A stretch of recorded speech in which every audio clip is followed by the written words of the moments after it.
He's your joyful guy, isn't he? He may be your, if you have a joy meter, he would be right there on one of the guys that you're engaging with. He, as well as Halliburton. I think that's what's really fun about this team. They all play with such joy. 3 seconds in last game, he hits a three. And that beat the record of Reggie Miller. So the Pacers have the two fastest threes or baskets to start a game. Paul George starts with a three.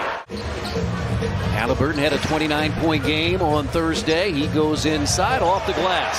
Size, quickness, gets him to the rim. Zubac lost it, tipped away by the Pacers.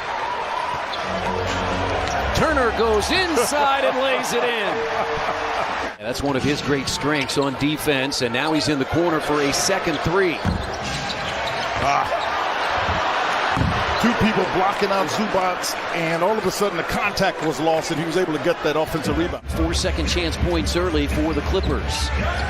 They have the lead. Halliburton sets his feet, and Halliburton too strong out to Buddy. His three. Perfect. He's not going to miss many of those. Halliburton goes inside, finds Neesmith. Catch, shoot, three. Pacers get an offensive rebound. Buddy for three. That's what good defenders do. They speed you up a little bit. Pacers in a little bit of a 2-2-1 zone. Now Morris in the lane, and he got it. And we're tied at 12. Feeding off of that game he played against the Cavs, but he's bringing some offense with him. Paul George has plenty of offense. He has 5. 7-time All-Star, 4 of those in an Indiana Pacers uniform. There's nowhere to go there. Now Hield goes inside and scoots to the rim. A 5-game road trip. They are 2-2 on this road trip. Nearly picked by Hield. Yeah, he came off and Morris ended up getting it anyway. Buddy for three. Oh. And he's out there because Nicholas Batum is out with a sprained left ankle. Leonard. Kawhi Leonard with his first basket. You know, Kawhi Leonard's at a point. He can play 33. There is no restriction on him. I mean, just puts a lot of pressure on the defense, but more importantly, makes it a lot easier for his teammates. Yes, 2 times in his career, he has led the NBA in block shots, as Marcus Morris has 7 early in the year. Yeah, that's what I was noting before, because they don't really have a minutes restriction on him as of getting able to get to the basket there by Mathurin. Just how balanced they are and how much depth they have, and you're seeing that out on the floor. You've got some guys that were starters in this league. Well, Chris, if you're a really good team, John Wall, you're going to have starters come off the bench. There's some teams that are doing well now. They're regular season. They'll win games. They may not win playoff series. Terrific drive by Neesmith. He has 5. He's coming in off a 22-point game on Thursday. I'm not sure they're prepared to do that, but they got enough talent they can win a series. George goes inside and pounds it down.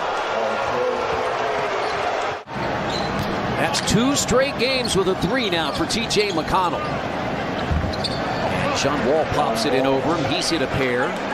Zubac is back in. You got to be ready to stay square and double it. You have to. George for 3. Deep 3-2. Wall missed it, batted out, but it's right to Mathurin. And he lays it in. That's got to count. Reggie Jackson has come back in. This is what he'll do. That's what he does. Mathurin cut off by George. Benedict goes inside and scores over Zubac. 9 points for Benedict Mathurin, 7 in this quarter. George for 3. That's a third for Paul George. He's now a career 38% three-point shooter. And that's Mathurin with a left hand. Yep, but it's Mathurin driving. 9-point Indiana lead, shooting 56% from the field. George raises up again. He's going to be more of a scorer, is what I think. But I understand your point. I think it's a valid point. At 6'4" and that strong, you would much rather see him get it, All of a sudden, the Clippers have cut that 12-point lead to 5. Yes, and they're trending toward finding some offensive rhythm, too. That's a tough shot. Really hard. Hield has 12. Matherin has 11 to lead Indiana. Paul George has 17 for the Clippers. Marcus Morris Sr. joins George in double figures. He has 10. He can score a basket. He flattened the defense out, and nobody could recover. That's a 3 miss, but the Pacers got it back. Oh, what a good job. Let's come back in because Paul George picked up his second foul. Oh, tough play. Miles reached for that one, partner. If you would say there's one key to the second half, what would it be? Yeah, I would say leverage. Our leverage on both ends of the floor. We like to play an up-tempo game, and we got to get stops to be able to run in transition. Pacers have a 12-point lead with the ball. Good start here. Turner catches. Take your time. Yes, sir. Make him pay. Too little. Too little. His brother, Markieff, is a good player, but Marcus is the better. I think he's a better player, yeah. He's taking this. Because he's got Nembhard on him. He's taking that. The Clippers are there with much more attention. Nesmith out to Turner. Here's the 3. Well, that was kind of a rescue play. Yes.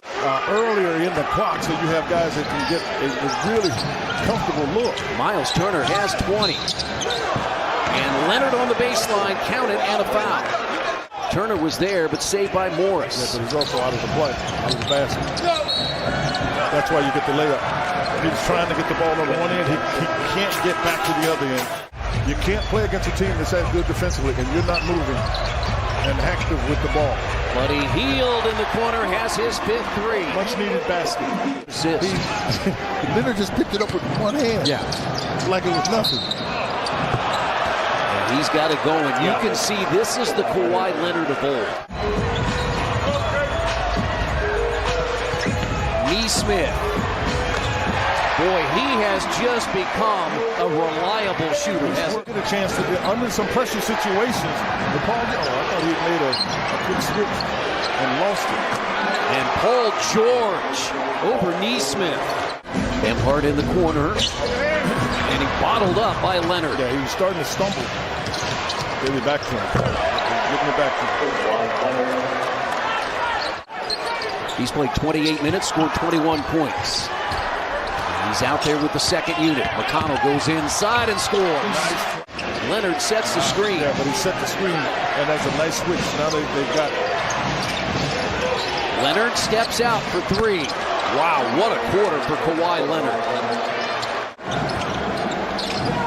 That's good read there by McConnell. Lazy pass by Kennard, but it has to be part of the culture I think the Pacers are developing.